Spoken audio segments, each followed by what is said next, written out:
Thank you, Michael. Next we have Eliza Gross. She is National Map Liaison for New York and Pennsylvania, and she's represented USGS. As a National Map Liaison with the National Geospatial Program's User Engagement Office, she provides outreach and coordination of geospatial activities in support of NGP initiatives and USGS science. She began her USGS career as a graduate student intern with the Pennsylvania Water Science Center, providing mapping and spatial data analysis support for several national water quality assessment projects.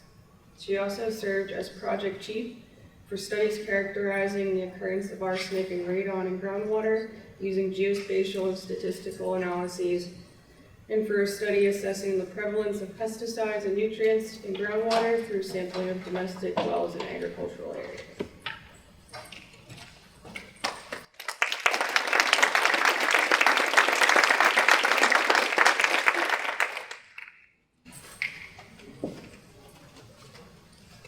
Thanks for the introduction. Thanks for having me here today. I'm really happy to be here. So today I'm going to talk about how the USGS responds to emergencies. I'm going to go over some background information on USGS programs and spatial data, and then I'm going to provide some examples of USGS emergency response on different levels, at the national, state, and local levels. These examples are just really going to be based on my experiences throughout my 15-year career with the USGS, so it's just a snapshot of different ways that we respond to emergencies. Just a little background on USGS to provide some context for anyone who's not familiar. USGS is a bureau within the United States Department of the Interior. We work alongside other bureaus that you might recognize a little more, like the National Park Service or Bureau of Land Management. And we have 5 mission areas that are listed in the middle of the slide there. Through these mission areas, we provide impartial and unbiased information on environmental health, natural resources, and hazards that threaten the United States. So our mission areas include core science systems up there. That mission area houses our geospatial programs. Ecosystems houses more of our biological programs, like wildlife and biodiversity research. Our energy and minerals mission area, a lot of you might be more familiar with. It deals a lot with geology and mineral studies. Natural hazards, I'm sure you've seen snippets of this stuff on TV. It deals a lot with our earthquake and volcano warning systems. And water resources focuses on surface water and groundwater studies. The thing that mission area is most known for are all of our stream gauging stations that are located across the country. Like if you want to go kayaking or fishing, you might check the water level at a gauging station and make sure the stream is high enough to do whatever you want to do.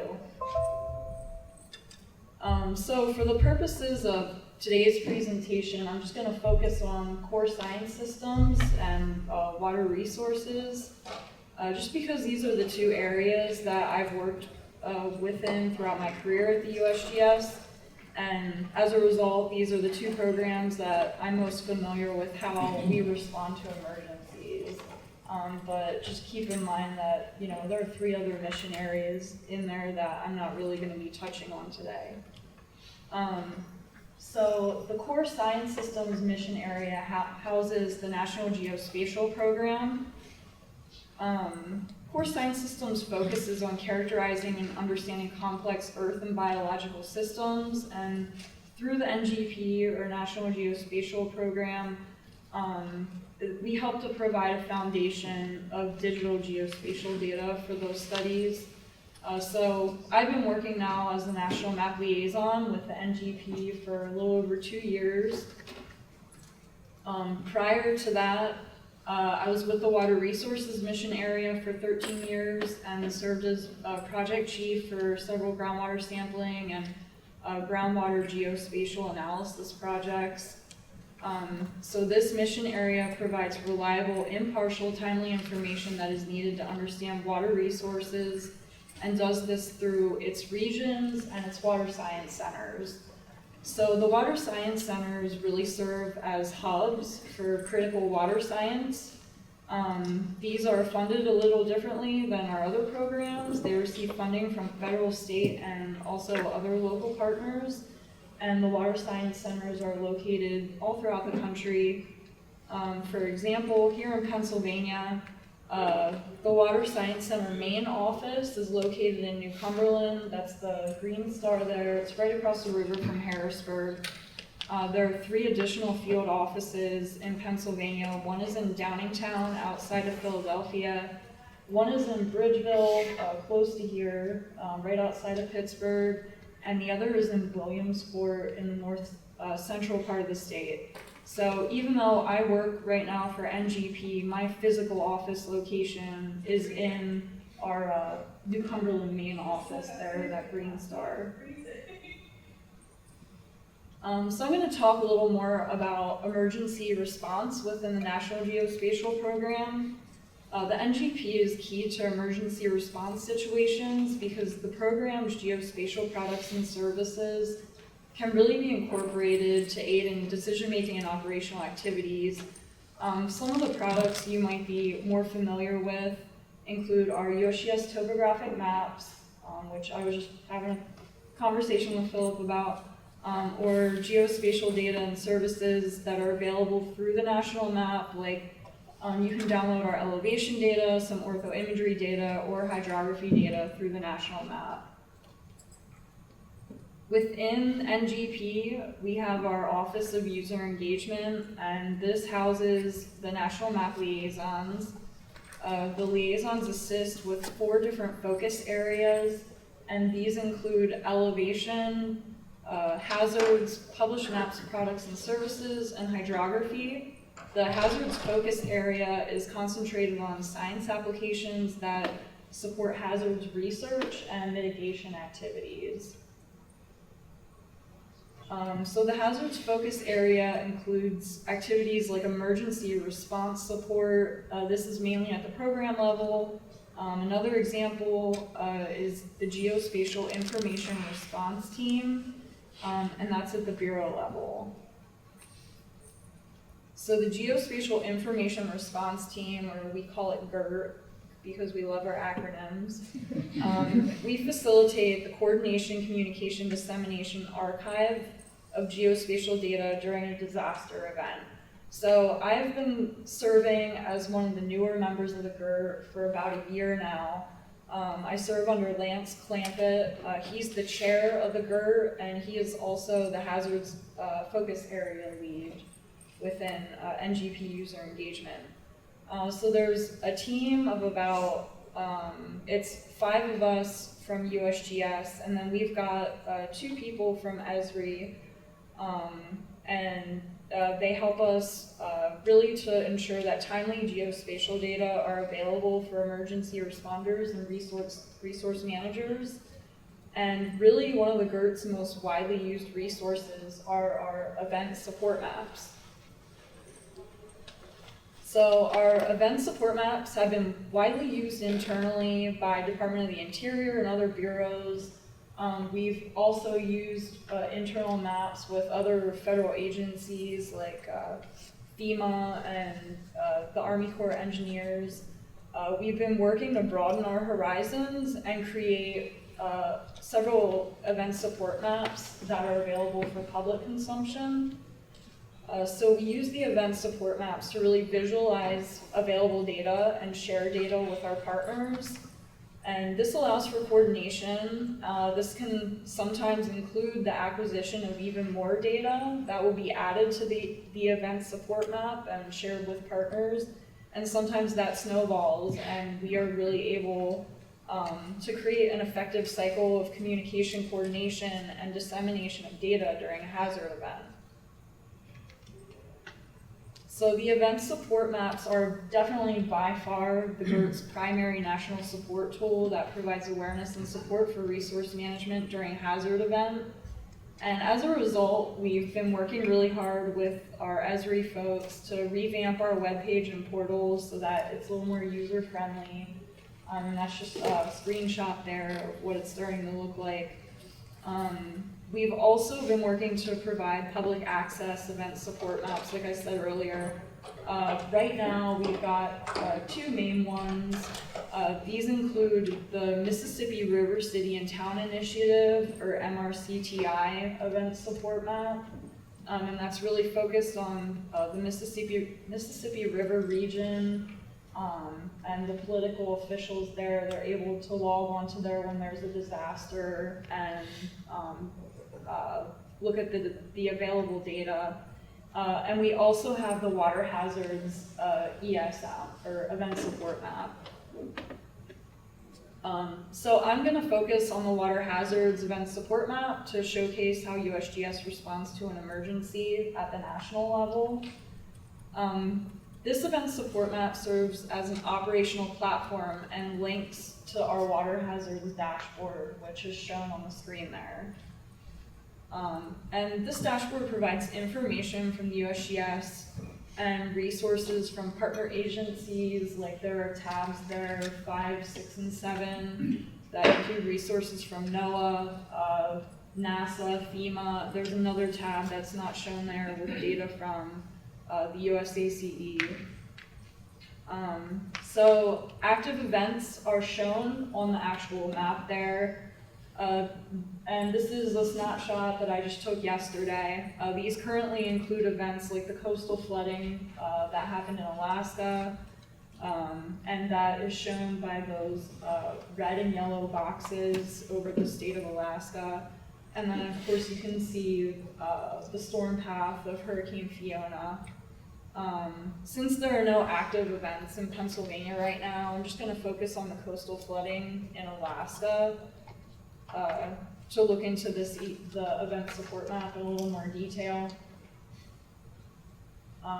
So to create the event support maps, we use ArcGIS Online. This is a cloud-based mapping and analysis solution. We're able to make maps, collaborate, and analyze and share data. For example, right now, the public-facing water hazards event support map includes the coastal flooding in Alaska as an active event. This active flooding event, just in case you didn't know, it's the result of the remnants of Typhoon Merbok that hit Alaska this last Saturday, and it caused historic coastal flooding. So right now, the water hazards event support map is facilitating the ability to view existing imagery taskings from the federal community in response to the coastal flooding. So these taskings that were submitted by the federal community appear as the red and yellow boxes there on the map that are circled by the orange circle. What happened was we created a tasking form, GERT created a tasking form, and it allows for areas of new interest, which are indicated by those boxes, to be added to the map. And these are areas where people want additional data collection. So most of the collected data in those areas will likely be imagery, and that will be used for damage assessment to see what kind of damage was done by the coastal flooding. So the Water Hazards Event Support Map provides easy access to USGS resources. For example, here the USGS stream gauge dashboard, which on this example, as of yesterday, it currently showed 2 stream gauges in Alaska that were above action stage. The Event Support Map also provides a platform for links to Alaska-specific resources that can be quickly accessed. One of these resources includes storm response maps like this one. It shows the magnitude of impacts across the state, and you can see all the observed major impacts represented by the pink stars along the west coast where the typhoon remnants mainly hit. Another resource is the Alaska Coastal Flood Level Viewer, And this enables visualization of flooding in really specific areas. So the blue there on the map shows potential flooding. And then back to the dashboard, for example, the tab number 2 says Alaska Resources. If there were an emergency in Pennsylvania, or if we were doing a hurricane-specific event support map, that tab 2 might be, Pennsylvania Resources or hurricane resources. We have a hurricane event support map going on right now, but it's not public-facing; it's internal. So. To go back, so basically each of these tabs on this dashboard, they're full of links to various resources and data portals, and it's really a lot more than I could go over in a 20-minute presentation. And this is all public facing, so you can go on and explore this. But this really enables the event support map to serve as a one-stop shop during an emergency event. And it really showcases one way in which the USGS responds to emergency events at the national level and really pools resources together. So now I'm going to switch gears and refer a little bit back to my time working for the Pennsylvania Water Science Center on groundwater projects. And just to provide some background, why is groundwater a concern in Pennsylvania? Well, on this map, the dark blue shows municipalities where more than half of the population relies on a private well as a primary source of drinking water. Pennsylvania remains one of the few states without private well regulations and does not require regular testing of wells, so most people aren't really aware about what is in the water that they're drinking if they have a private well. So Warren County here, circled in orange, is really no exception. Most of the county's residents rely on private wells for drinking water. And back in the late 1980s, routine sampling and housing development in Warren County raised some concern when 16 tested wells had concentrations of arsenic in private well water above the national standard. This is a concern because long-term ingestion of arsenic in drinking water can increase the risk of various types of cancers like skin, lung, bladder, kidney cancer, prostate cancer. The testing results were disputed by the homeowners. They thought that the scientists who conducted the sampling were trying to just diminish their property values. So the testing results themselves and the surrounding drama made statewide news, and it really caught the attention of the Pennsylvania Department of Health. So in a way, it turned into a quasi-emergency. In response, the Pennsylvania Department of Health and Department of Environmental Protection partnered with the USGS Pennsylvania Water Science Center to conduct arsenic sampling of private wells in the northeast and north central part of the state. They found additional wells with elevated concentrations through that sampling. Then the Department of Health and Department of Environmental Protection, they wanted to do additional studies to perform statewide sampling for arsenic and really fill in some of the data gaps that we had, because we didn't really have complete statewide coverage of arsenic sampling, which you can kind of see here. Some of these counties have pretty big data gaps. But the cost was pretty prohibitive to do that kind of sampling effort. So they decided that it would make more financial sense to create a spatial model predicting the probability of elevated arsenic concentrations across the state instead. So this was one of the first projects that I was able to work on with the Pennsylvania Water Science Center. And I'm just going to simply go over this. It's a pretty technical project, but I'm going to keep it at the surface level. So we basically compiled all the arsenic samples that had been collected across the state since 1969, which are shown on this map. And we also compiled about 30 or so explanatory variables that could be spatially mapped across the state of Pennsylvania. Examples of these are precipitation, geologic units, topographic variables, and then we ran statistics on the variables and put them into a logistic regression model to see what stayed in the model. So 4 variables ended up in the final statewide model. These included a geologic variable, 2 geochemical variables, and a soils characterization variable. And then the resulting maximum likelihood estimates that were in the final logistic regression model were plugged into a model equation.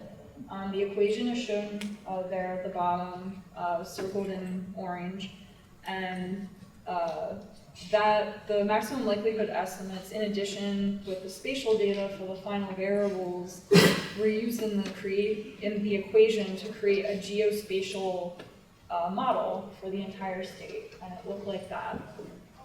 So the statewide geospatial model shows the predicted probability of elevated arsenic in groundwater across Pennsylvania. For example, the red areas indicate a 50% or greater probability of arsenic exceeding the national standard. And this effort also resulted in a report and a statewide spatial data set that you see depicted on the screen there. And the data set was included as a functional layer within the Pennsylvania Department of Health's public health portal. And that was just a portal that they had created to keep people informed about possible environmental risks to human health. So it ended up being a component of that portal. So that's an example of a statewide response from USGS to, an emergency or issue that came up. Obviously, this wasn't solved in an emergency time frame. It took a while to get all this work done. But something that is a little more timely and happens more quickly is more of our local level response that we're capable of. So one other way the Pennsylvania Water Science Center can respond to groundwater quality emergencies at the local level is through contingency funding that can be built into a sampling project. For example, the Pennsylvania Water Science Center has an agreement with the Pennsylvania Department of Agriculture to perform pesticide sampling in specific geologic settings across Pennsylvania every summer to assess pesticides concentrations in water from private wells. So the geologic settings and amount of wells to be sampled are selected years ahead of time through project proposal and agreement, and it's all funded out. So for example, this last summer, the light purple and light brown areas in the northeast part of the state, those are the settings that were sampled this past summer, and I think they had like 30 wells that they sampled. It was all funded for. So when you have that type of agreement that's set in stone, it doesn't really leave much leeway for any other sampling needs that might crop up. So we had an issue where the Pennsylvania Department of Agriculture received a complaint, and this is an example area. And they received a complaint from a citizen that suspected that pesticides being spread on a neighboring field were contaminating their private well. And the Department of Agriculture needed to respond to that. So if you pretend that the orange dots are private wells across the landscape there, when you have contingency funding built into a project agreement, emergency sampling can take place to determine the possible extent of contamination.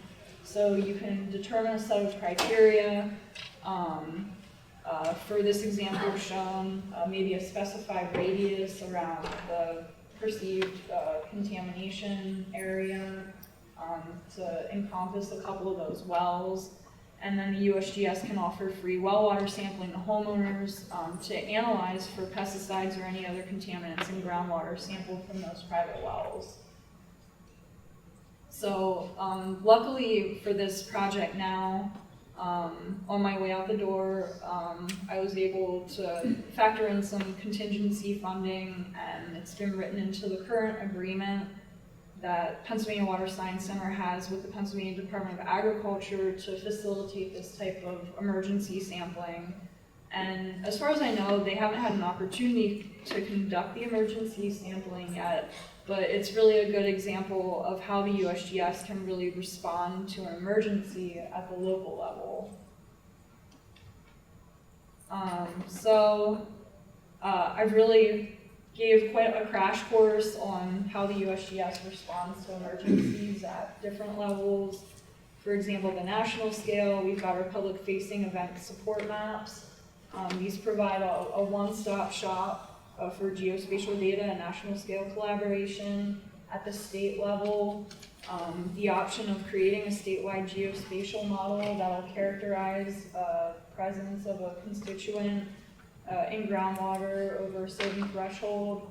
And then on the local scale, another example with the Pennsylvania Water Science Center, site-specific emergency sampling of groundwater from private wells to see if there's contamination from land surface application of a contaminant.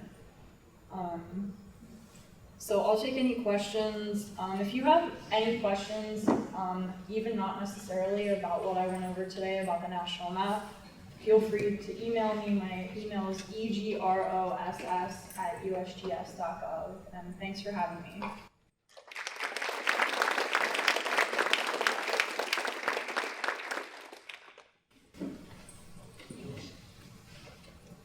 Those arsenic maps that you had shown there, are those publicly available?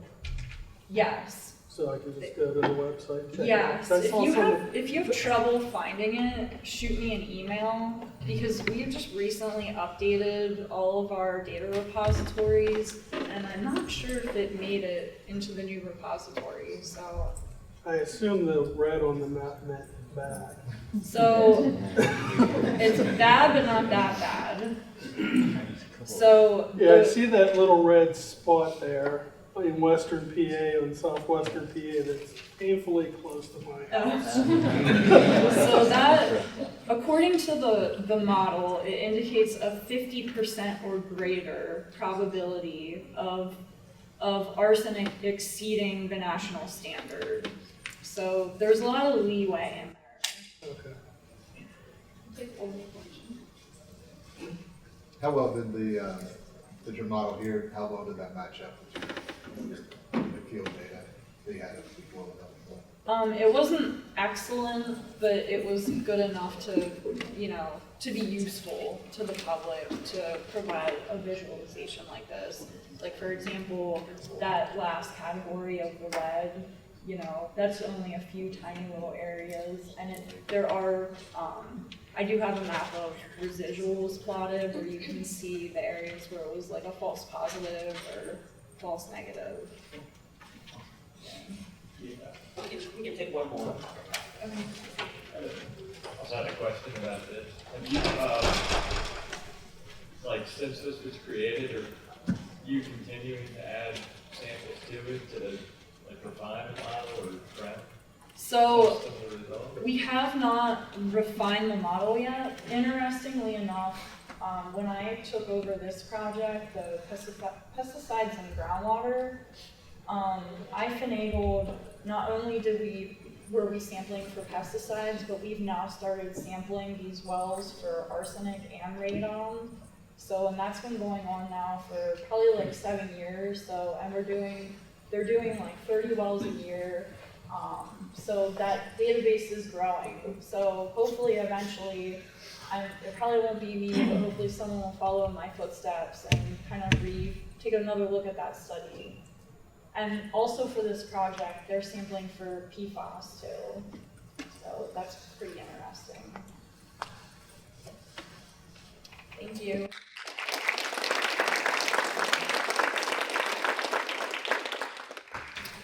Thanks, Eliza.